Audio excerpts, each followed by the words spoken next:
Hiszen a szárnyak, a forgó szárnyak egy-egy szárnyat formáznak meg, illetve a felhajtó erőt azok a forgó szárnyak hozzák létre, és jó, most a repülés vezető most törölgeti az izzadságot, szembe repül a Mi-24 balról, jobbról a Mi-171-es, nagyon szépen mutatóban megtudjuk, nézni az oldalokat, jobbról az egyiket, a balról a másikat, és hogyha most itt a szívemhez közelebb, illetve térben is a Rozoborona exporton keresztül direkt azért olvasom fel, és fejlesztették ki természetesen a korszínvonalának megfelelő avionikai berendezésekkel, fegyverkezelő, fegyverzet támogató berendezésekkel felszerelve, látom a Totálon az orrában a különböző optikai, elektrooptikai berendezések két oldalra kinyitható, hasonlóan itt előttünk a statikusan a H145M helikopternek, azt egy lenyitható, felnyitható rámpával helyettesítették.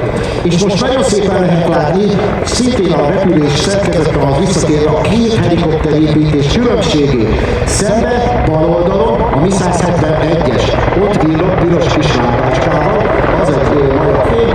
Látják, hogy széles törzsű egymás mellett helyezkednek a pilóta, a bal oldalon a gépparancsnok, a jobb oldalon a másodpilóta, középen a technikus, illetve a Mi-24-es jobbról megmutatva, köszönjük szépen, gyakulja teknyen, megforgatjuk a gépeket, most oldalról látjuk a különbséget. A harchelikopter egymás előtti, mögötti fülkerendezésben van kialakítva, elől a fegyverzetkezelő, vagy operátor végiterminussal, hátul a pilóta.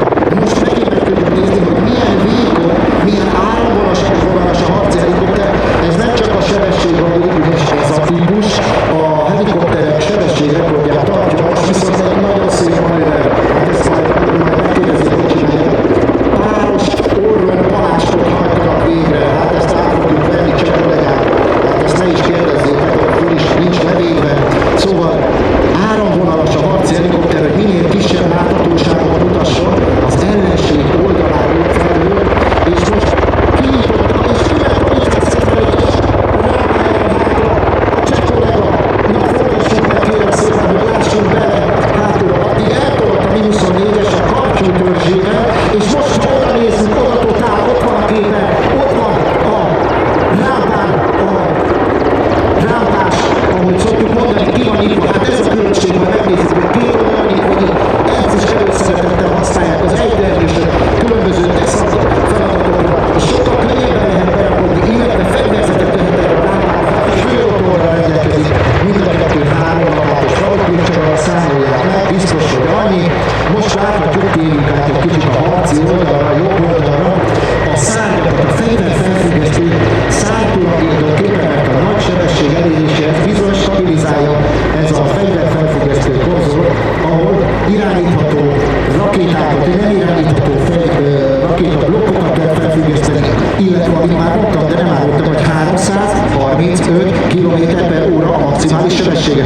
Illetve tud lebegni is, hogy függeszkednie, hogy a helikopteresek mondják.